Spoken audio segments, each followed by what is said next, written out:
오늘 본문의 말씀 베드로서 3장으로 왔어요. 이제 베드로 전후서도 이제 3장이 마지막인데 마지막 3장 1절부터 7절까지 있는 말씀을 통하여서 은혜 나누도록 하겠습니다. 본문의 말씀을 보게 되면 바로 사도 베드로가 우리 주 예수 그리스도의 강림하신 때를 잊지 말기를 당부하면서 이제 이 얘기를 하고 있는 겁니다. 그래서 말씀의 제목은 주의 강림의 때를 잊지 말라라는 말씀의 제목으로 수요 예배 시간을 내도록 하겠어요. 기독교의 모든 역사 가운데 그 모든 포함해서 우리 주님께서 오신 일들 모든 일들 가운데 아주 기독교 역사 가운데 아직 이루어진 것이 있다라고 하면 한 가지죠. 누가 오시지 않았어요? 아직? 예수님이 아직 오시지 않았어. 그러니까 아직 이 땅에 예수님 오시지 않았으니까 천년왕국도 아직 이루어지지 않았고 그리고 모든 일들이 이루어지지 않았어요. 그것에 대해서 그 강림하시는 때 우리 주님께서 오실 때를 잊지 말라. 사도 베드로가 이 얘기를 하려고 어떤 의미에서 보게 되면 베드로 전후서를 썼다라고 해도 다 과언이 아닌 그런 말씀이에요. 그래서 대지름을 세 개로 나눌 수가 있는데 1절과 2절에서 그랬습니다. 그 예언의 말씀을 기억하라는 거예요. 바로 우리 주님께서 재림하신다고 말씀하신 그 예언의 말씀을 기억하라는 것이 1절과 2절. 그런데 3절과 4절에서는 반대로 그 재림을 어떻게 하는 자들이 있냐면 개역성경 기준으로 기록하는 자들이 있다는 얘기예요. 개정판 번역은 뭐라고 번역을 했는지 모르겠지만 좀 이따 한번 읽어보도록 하고 그렇게 재림을 기록하는 자들이 있었어요. 그런데 그 기록하는 것에 대해서 마지막으로 세 번째 대 5절과 7절에서 우리 그 주 예수님의 재림은 확실하다는 것이 5절부터 7절까지 사도 베드로가 이렇게 얘기를 하고 있어요.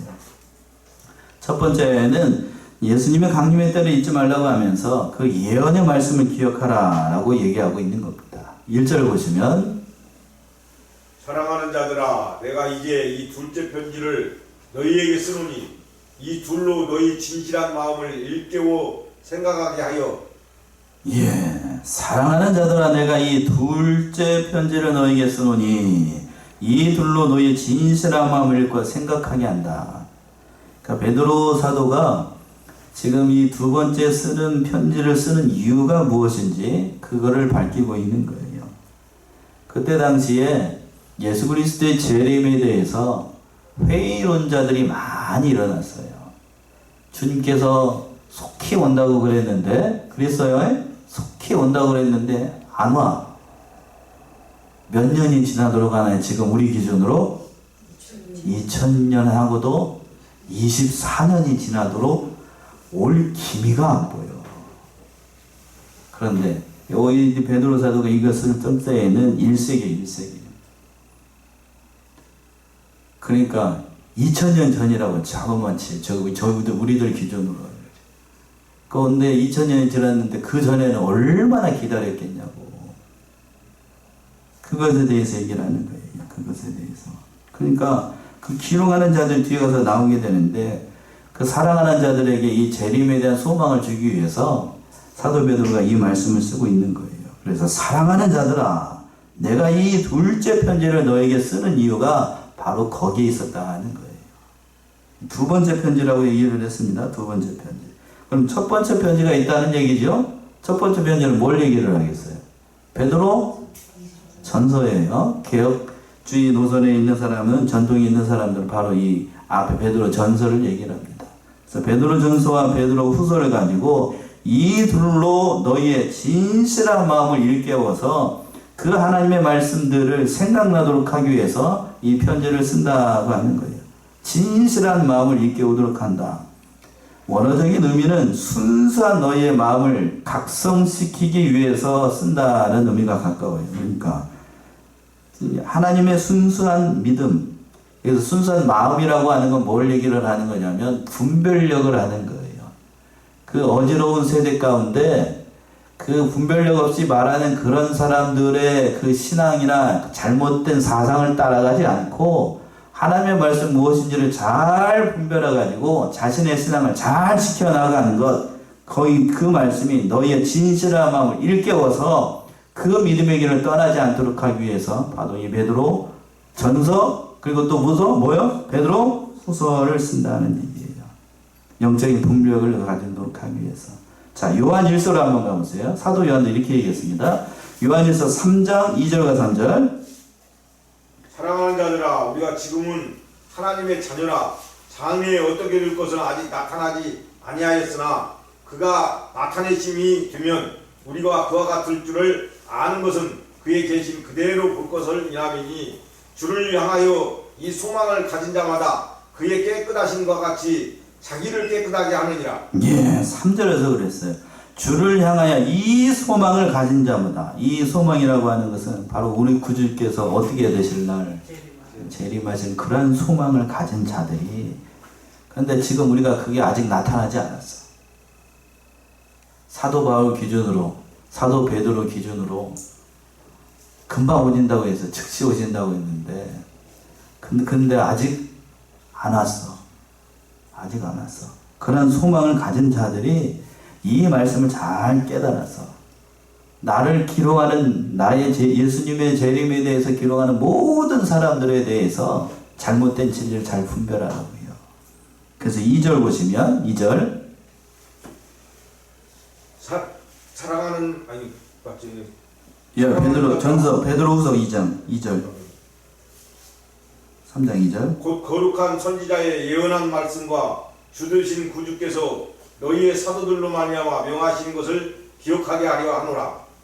예, 곧 거룩한 선지자의 예언한 말씀과 주 되신 구주께서 너희의 사도들로 말미암아 명하신 것을 어떻게 하게 한다고요? 기억하게 하도록 하기 위해서. 우리 주님께서 자신의 예수님께서 재림하실 것에 대해서 말씀을 하셨나요? 안 하셨나요? 예수님의 재림하실 것에 대해서 직접 얘기를 하셨죠? 사도들이 그걸 가르치셨나요? 안 가르치셨나요? 그걸 가르치셨다고요. 곧 거룩한 선지자의 예언한 말씀과 주 되신 구주께서 너희의 사도들로 말미암아 명하신 것을 기억하게 한다. 자, 뒤에 거면 뒤에 가서 보기도 하고 앞에 거 거룩한 선지자 예언한 말씀. 이건 뭘 얘기를 하는 거냐면 바로 구약 성경에 선지자들에게 예수 그리스도의 재림에 대해서 예언한 말씀이 있다는 얘기예요. 실제로 그 말씀이 있을까요? 예수님의 재림에 대해서 예언한 말씀이 있을까? 있어요. 자, 다니엘 7장을 한번 보세요. 단적인 예가 그 말씀이에요. 다니엘 7장 13절 14절. 다니엘 7장 13절 14절. 내가 또 밤 이상 중에 보았는데 인자 같은 이가 하늘 구름을 타고 와서 옛적부터 항상 계신 자에게는 나와 그 앞에 인도됨에 그에게 권세와 영광과 나라를 주고 모든 백성과 나라들과 각 방언하는 자로 그를 섬기게 하였으니 그 권세는 영원한 권세라 옮기지 아니할 것이요 그 나라는 패하지 아니할 것이니라. 예, 그랬죠? 뭐라고 그랬어요? 13절에 내가 또 밤 이상 중에 보았는데 뭐 같으니? 인자 같은 이가 뭔 구름을 타고 와요? 하늘 구름을 타고 와서. 이거는 뭘 얘기를 하는가? 하늘 구름을 타고 온다는 얘기는 구름이 영광을 상징하기도 하고 실제 구름을 얘기를 하는 것이기도 하고 그 모든 영광 가운데 그 주님께서 오실 거를 얘기를 하는 거예요. 그러니까 재림에 대해서 재림에 대해서 두 가지 다 얘기를 한다라고 신학자들이 얘기를 하는데 재림 쪽에 가깝다라고 봐야 돼요. 그러니까 영광의 주님께서 구약 성경에도 이렇게 단적으로 예언한 바가 있고 우리 주님께서도 예수님께서 공생애를 사실 때에 예수님의 십자가 부활과 죽으심만 얘기를 한 게 아니고 우리 주님께서 다시 오실 것에 대해서는 분명히 말씀하셨어요. 여러 구절이 있는데 한 군데만 찾아보죠. 마태복음 24장 29절부터 한번 봅시다요. 마태 24장 29절부터 33절까지. 그날 한날에 즉시 해가 어두워지며 달이 빛을 내지 아니하며 별들이 하늘에서 떨어지며 하늘의 권능들이 흔들리리라. 그때 인자의 징조가 하늘에서 보이겠고 그때 땅의 모든 족속들이 통곡하며 그들이 인자가 구름을 타고 능력과 큰 영광으로 오는 것을 보리라. 예, 거기까지 일단 봅시다. 거기까지 끊어서 그래서 29절부터 보시면 그날 환란에 즉시 뭐가 어두워지고 해가 어두워지고 달이 빛을 내지 아니하고 별들이 하늘에서 떨어지며 하늘의 권능들이 흔들리라. 그때에 인자의 징조가 어디에서 보이고요? 하늘에서 보이겠고, 그때에 땅의 모든 족속들이 통곡하며 그들이 인자가 뭘 타고? 구름을 타고 능력과 큰 영광으로 오는 것을 보리라. 여기서 구름은 실제 구름을 얘기를 하는 거예요. 그러니까 앞에 구름이 이게 실제 구름이 아니고 영광이라고 하면은 뒤에 가서 영광이라는 말을 쓸 필요가 있어요? 없어요? 없지요? 예. 그리고 앞에 다니엘에서도 그랬습니다. 다니엘 7장 13절에서 구름을 타고, 하늘 구름을 타고 온다고 그랬잖아요. 진짜 구름을 타고 오셔요. 뭐 이걸 가지고 이제 신학자들마다 그렇게 얘기해. 뭐 예수님 무슨 저기냐, 그 서유기에 나오는 뭐 손오공이냐, 구름 타고 다니게, 군군 타고 다니게. 그런 게 아니고, 여기서 구름을 강조하는 이유가 뭘까? 영광도 상징을 하지만 예수님의 재림의 뭐에 대해서, 실제성에 대해서 강조하는 거예요. 실제로. 사람들이 얘기하는 것처럼 뭐 영으로 재림하고 뭐 귀신 쓰인 것처럼 사람한테 그렇게 오는 게 아니라, 우리가 구름을 보잖아요. 눈으로 직접 보잖아요. 보는 그대로 온다고, 육신의 눈이 볼 수 있게끔 그렇게 오신다고. 실제성을 강조하는 거예요. 실제성을. 그래서 이제 마태 31절 이하에서 다시 읽어보세요. 31절부터. 그가 큰 나팔 소리와 함께 천사들을 보내리니 그들이 그의 택하신 자들을 하늘 이 끝에서 저 끝까지 사방에서 모으리라. 33절까지요. 무화과 나무의 비율을 배우라. 그 가지가 연화해지고 잎사귀를 내면 여름이 가까운 줄 아나니 이와 같이 너희도 이 모든 일을 보거든 인자가 가까이 곧 문 앞에 이른 줄 알리라. 어디 앞에 이른 줄 알라고요? 문 앞에 이른 줄. 지금 그러면 이 모든 일들이 지금 이루어지고 있나요? 안 이루어졌나요?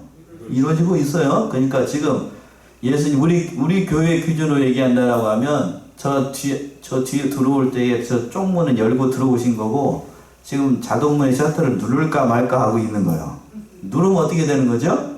아, 들어오는 거예요. 들어오시는 거예요. 문 앞에 서 계셔 지금. 그걸 눌러? 말어. 이렇게 하고 계신다고 지금. 오면 문을 열면, 저게 짝 하고 열리면 저와 여러분들은 그 순간 어떻게 되는 거고, 영광된 몸, 만약 살아있다라고 하면 영광된 몸으로 변화가 될 거고, 돌아가셨다라고 하면 다시 그 에스겔서에 있는 것처럼 그 뼈다귀들이 다 살아나는 것처럼 다 살아나서 영광의 주님을 만나게 될 겁니다. 그날에 속히 오길 바라죠? 예, 그날에 속히 오길 바라요. 이렇게 우리는 믿고 있는데, 이렇게 믿고 있어요. 그리고 예전에 베드로를 비롯한 모든 사도는 이렇게 믿고 있었는데, 그러나 이 재림에 대해서 기롱하는 자들이 있었습니다. 3절의 말씀이죠. 3절 보시면. 먼저 이것을 알지니 말세에 기롱하는 자들이 와서 자기의 정욕을 쫓아 행하며 기롱하여 4절까지요. 가로되 주의 강림하신다는 약속이 어디 있느뇨? 조상들이 잔으로부터 만물이 처음 창조 때와 같이 그냥 있다 하니. 예, 이런 사람들이 있었어요. 개정판 한번 3절 한번 읽어보실래요? 개정 뭐라고 돼 있나? 먼저 이것을 알지니 말세에 조롱하는 자들이 와서 자기의 정욕을 따라 행하며 조롱하여.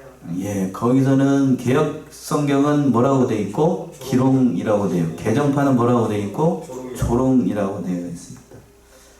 저는 옛날 사람인가 봐요. 옛날 번역이 훨씬 나은 것 같아.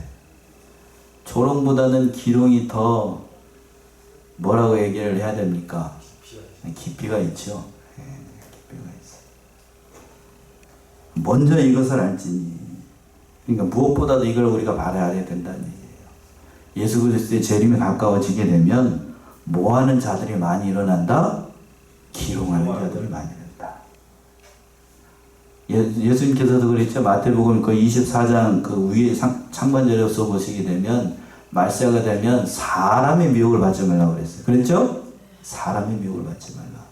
지금 예수님이 초림하신 이후로 재림하시기 전까지 얼마나 많은 거짓 그리스도인과 거짓 선지자들과 지금 우리나라에도 얼마나 그런 사람들이 많은지 알 수가 없어.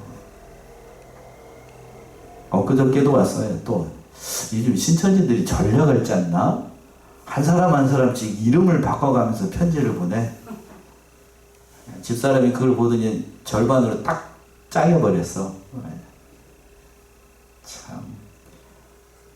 아무튼 그런 세상이 됐어요. 그런 세상. 그런 세상이 되니까 그런 사람들이 더 많이 일어나. 저는 그걸 볼 때마다 이름이 이렇게 앞에 이름이 써 있어요.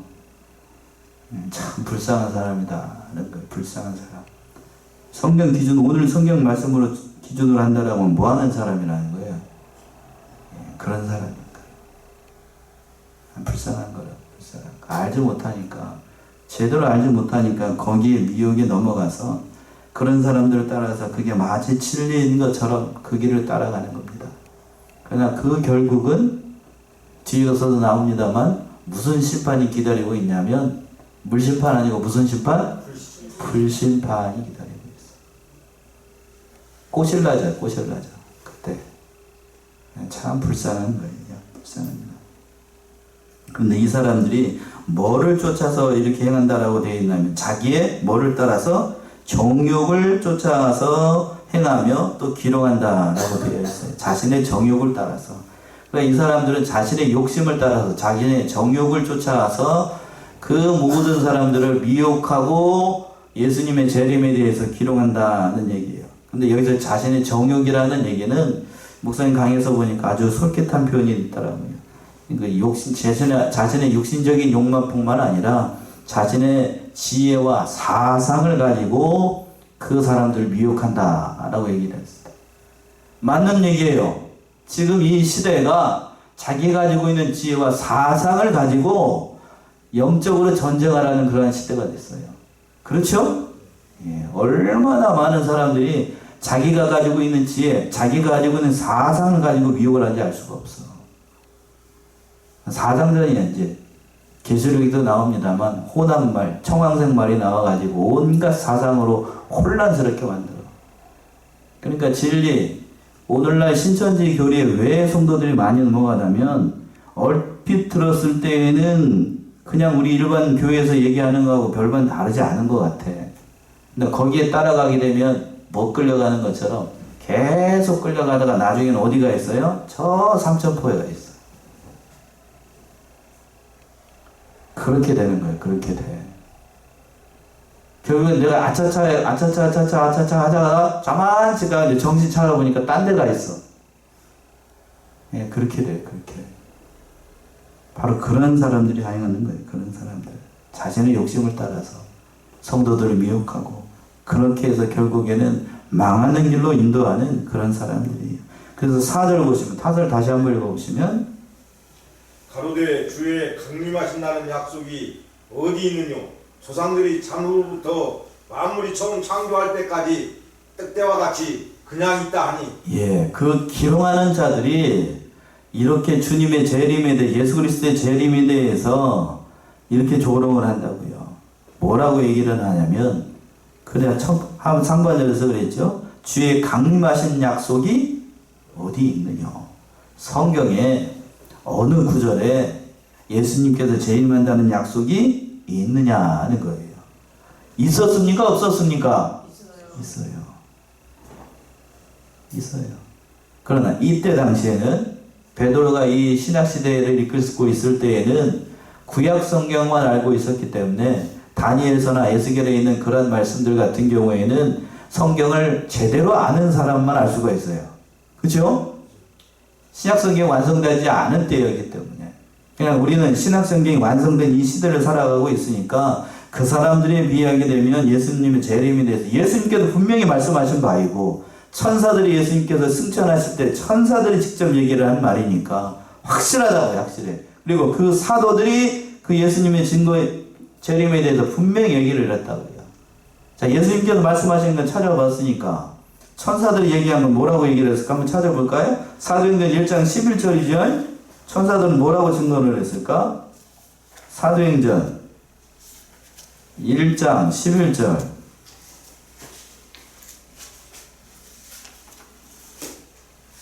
가로되 갈릴리 사람들아 어찌하여 서서 하늘을 쳐다보느냐. 너희 가운데서 하늘로 올라오시니 예수는 하늘로 가심을 본 그대로 오시리라 하였느니라. 11절에서 분명히 얘기했습니다. 가로되 갈릴리 사람들아 어찌하여 서서 어디를 보느냐? 하늘을 쳐다보느냐? 너희 가운데 하늘로 올려오신 이 예수는 하늘로 가심을 본 그대로 오시리라 했느니라.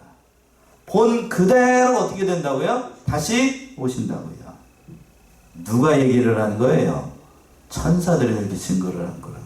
예수님께서 직접 증거를 했고 그걸 바라보고 있는 천사들이 그 얘기를 했고 그 말씀을 받았던 사도들이 그렇게 얘기를 했습니다. 구약 성경에도 그렇게 되어 있고 그러나 그 예수님의 재림에 대해서 지금 즉각적으로 이루어지지 않았어요. 몇 년이 지났다고요? 앞에서도 얘기했는데 2000년이 지났어. 속히 오리라 라고 말씀하셨어요. 예수님께서 요한계시록에 그랬죠? 근데 2000년이 지나도록 안 와.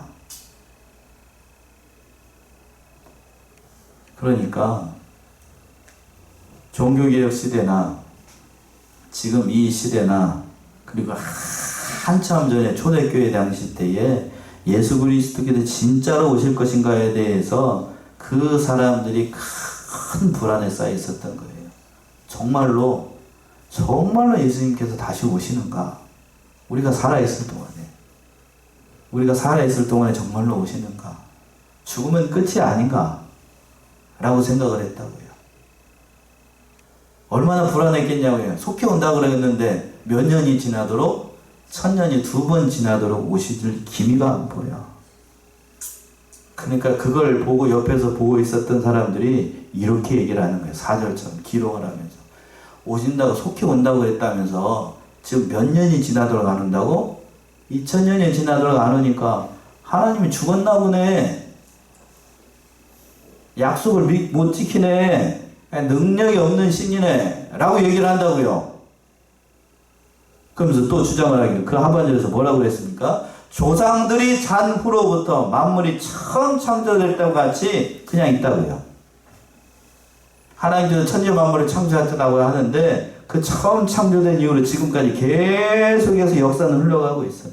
그리고 죽은 사람이 살아났다는 거, 그 실제로 뭐 누가 여러 가지로 주장을 하지만 그 사람들 지금까지 살아있는 사람들 단 한 사람도 없다고 그렇게 주장을 한다고. 그렇게 얘기를 해서 주장을 하는 거예요. 기록을 한다고. 그러니까 그러한 주장에 대해서 사도 베드로가 뭐라고 얘기를 하냐. 재림은 확실하다고 하면서 5절과 7절에 예를 들어서 설명을 하는 겁니다. 5절 보시면 5절. 이는 하늘이 옛적부터 있는 것과 땅이 물에서 나와 물로 성립한 것도 하나님의 말씀으로 된 것을 저희가 잊으려 함이로다. 예. 자, 5절을 우리 개정판 한번 읽어보세요. 이는 하늘이 옛적부터 있는 것과 땅이 물에서 나와 물로 성립된 것도 하나님의 말씀으로 된 것을 그들이 일부러 잊으려 함이로다. 예, 왜 제가 그렇게 읽으라고 그러는지 알겠죠? 개역성경은 그 앞에 뭐가 없어요? 일자가 없어. 저희가 불어 잊으려 함이로라 라고 되어 있을 거예요. 개역성경 그래요? 예, 불어. 근데 개역 개정은 뭐 앞에 일자를 넣었어. 일부러. 그러니까 이 말인즉슨 뭐냐 하면 그들이 하늘과 땅에서 하나님께서 말씀으로 창조하시고 말씀으로 모든 것을 됐다라는 사실을 그들은 일부러 그렇게 된 게 아니라고 주장을 한다고요. 일부러라는 얘기는 고의적으로, 그러니까 거짓 선지자들이 고의적으로 천지를 하나님께서 말씀으로 창조하셨다는 사실을 믿거나 하지 않는다는 얘기예요. 믿지 않아요. 그들은 믿지 않습니다. 겉으로는 하나님께서 말씀으로 천지를 창조하시고 물에서 모든 천지 만물을 다 하나님께서 내셨다는 사실을 창세기에 그렇게 되어 있으니까 겉으로는 그렇게 얘기하지만 실제 속마음으로는 그들이 하나님께서 천지를 창조하셨다는 사실을 믿는다고요? 안 믿는다고요? 안 믿어요. 천지를 창조하거나 하나님께서 천지를 창조하거나 믿지 않으니까 예수님께서 재림하신다는 사실도 그들이 믿는다고 안 믿는다고요? 안 믿어. 그러나 그 말씀이 확실하다는 거예요. 자, 6절 보시면 이로 말미암아 그때 세상은 물의 넘침으로 멸망하였으되 예, 이로 말미암아라는 말은 이게 헬라 원어로 보게 되면 이게 복수로 되어 있는데 이로 말미암다는 얘기는 앞에서 두 가지예요. 물로 세상을 창조하고 또 하나님의 뭘로 세상을 창조했죠? 말씀으로 창조를 하셨어요. 그러니까 이로 말미암아라는 얘기는 물 가운데서 물속에 저기 창세기 1장에서 보시게 되면 지구가 물속에 푹 가라앉아 있었어요. 그죠? 그래서 하나님께서 땅이 생기라고 그러니까 궁창 아래의 물과 궁창 위의 물로 쫙 나눠지고 뭐가 드러나기 시작했어요? 땅이 나타나게 됐어. 그 물 가운데서 나왔다는 얘기는 물로 성립했다는 얘기야. 그 말씀이에요. 하나님께서 말씀하시니까 궁창 위의 물하고 궁창 아래의 물로 나눠지면서 지구에 뭐가 생겼어요? 땅이 생겼어. 그 말씀이에요. 이로 말미암아 그 세상은 물로 넘침으로 말미암아 멸망했어. 그런데 그 모든 천지 만물이 하나님께서 죄악이 관영하니까 노아의 홍수로 말미암아 그 모든 땅을 다 물로 멸망을 하셨어요. 그래서 첫 번째 창조하신 그 세상은 그 죄악이 가니까 노아의 홍수로 말미암아 그 땅이 다 물로 멸망하게 됐어요.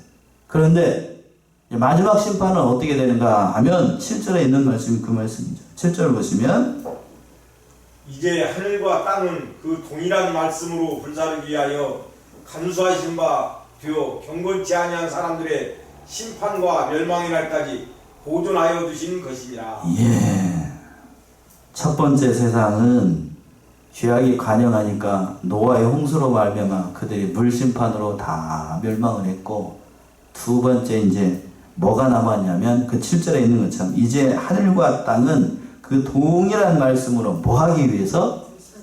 예, 거기 위해서 불사르기 위해서 어떻게 되었다고요? 간수하신 바 됐어요. 지금 그러니까 이 모든 천지 만물은 무슨 심판을 받기 위해서? 불심판을 받기 위해서 지금 이렇게 간수되고 있는 거예요. 올 여름 더웠습니까? 시원했습니까? 예. 제가 지금 덥기 때문에 이 얘기를 했는데, 예. 여러분은 지금 저기 좋은가요? 저만 더운가? 예. 살짝 더운 것 같아요. 올 여름이 이렇게 더웠으니까 내년 여름도 시원하겠어요? 덥겠어요? 믿는 사람이나 믿지 않는 사람이니까 올 여름 이렇게 더우니까 그 날이 미쳤다고 그런 표현을 많이 하더라고요. 날이 어떻게 됐다고? 날이 미쳤다고. 그런데 오늘 이 본문 3장 7절에 있는 이 말씀을 보게 되면 점점 세상이 죄악으로 관영하니까 하나님께서 그 모든 질서를 통해서 하나님의 마지막 때에 그 불사르기 위해서 주신 세상이 이와 같을 것이라는 것을 맛배기로 조금 보여주시는 것 같아요. 간수되고 있어요. 간수되고 있어요. 그럼 하반절에서 보시면 경건치 않은 사람들의 심판과 멸망의 날까지 어떻게 해두셨다고요? 보존해 두셨어요. 그러니까 이걸 제대로 모르는 사람들 같은 경우에는 이 세상에 죄악이 관영하고 또 불의한 사람들, 경건하지 못하는 사람들이 잘 되도록 하는 게 과연 하나님이 살아계시는가, 정의가 살아있고 하나님의 공의가 살아있는가, 이렇게 얘기를 하는데 하나님께서 어떻게 보고 계신다고요? 가만히 두고 계신 거예요. 언제 심판하시려고? 마지막 때 다 어떻게 해버리려고? 불에다가 다 태워버리려고. 정결을 상징하기도 합니다만, 그때 하나님의 불 심판이 임하게 될 때에는 계시록에도 잘 나와 있습니다만 입에 담기 어려워. 아 뜨거라는 말도 못해. 뭐 말도 못한다고요? 너무 고통스럽게 되면 그런 말도 안 나와요. 그런 말도 안 나와. 너무 사람이 큰 충격을 받으면, 자 보세요. 너무 여러분들 그런 경험을 했는지 모르겠는데 너무 큰 충격을 받으면 눈물도 안 나옵니다. 그렇죠? 눈물도 안 나와요. 그러기 위해서 있었어요. 그래서 신약 성경에 그러면 불심판, 여기만 그런 게 아니고 다른 데서도 불심판이 약속되어 있는가 한번 찾아볼까요? 한 군데만 찾아보고 생각해볼까요? 고린도전서 3장을 한번 없어요?